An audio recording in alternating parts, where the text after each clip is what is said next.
رحم مادر میں ایک جنین کی شکل میں رکھ دیا. پھر اس کے بعد انہوں نے 9 مہینے کا پیریڈ گزارا جو ایک نیچرل پروسیس ہے.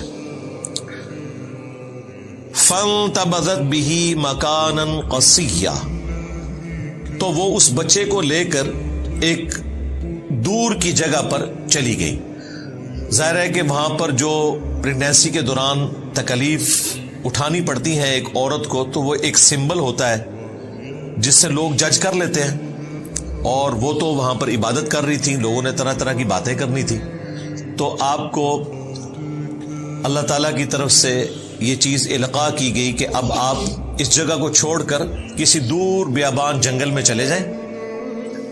دونوں ماں بیٹا یعنی کہ سیدہ مریم اسی پریگننٹ فارم میں تشریف لے گئی، اور اللہ تعالیٰ نے ان کے لیے معجزانہ طور پر خوراک کا بندوبست کیا، کیونکہ اب وہ کسی کے پاس کھانے کے لیے تو نہیں جا سکتی تھی.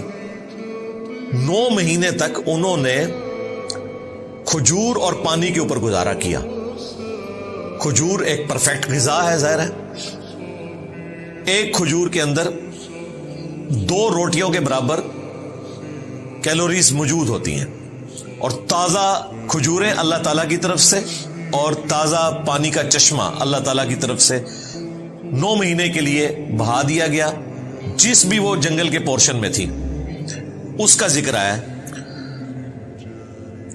فَأَجَاءَهَا الْمَخَاضُ إِلَى جِذْعِ النَّخْلَةِ، پس وہ جو پریگنینسی کا درد تھا، وہ تکلیف انہیں لے آئی ایک کھجور کے تنے کے پاس.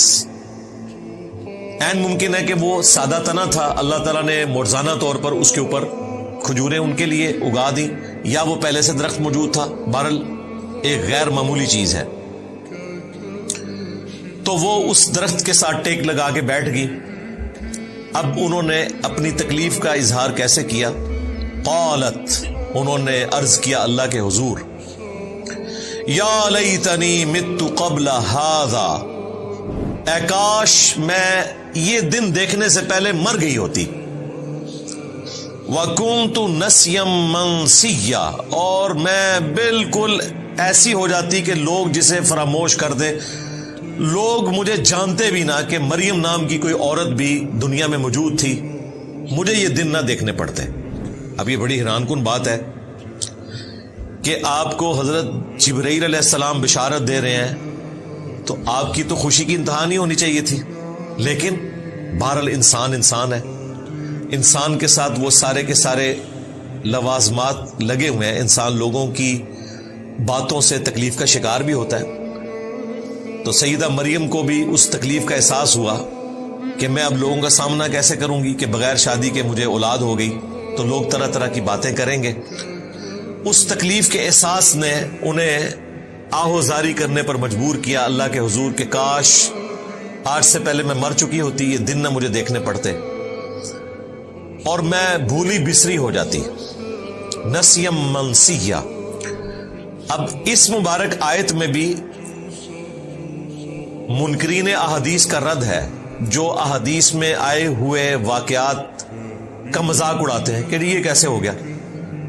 یہی بات اگر صحیح بخاری یا مسلم میں لکھی ہوتی تو انہوں نے مذاق اڑانا تھا. یہ کیسے ہو گیا کہ سیدہ مریم کو فرشتہ بشارت دے اور اس کے بعد پھر وہ کہ میں کاش مر گئی ہوتی، بھولی بسری ہو جاتی، یہ ہو ہی نہیں سکتا.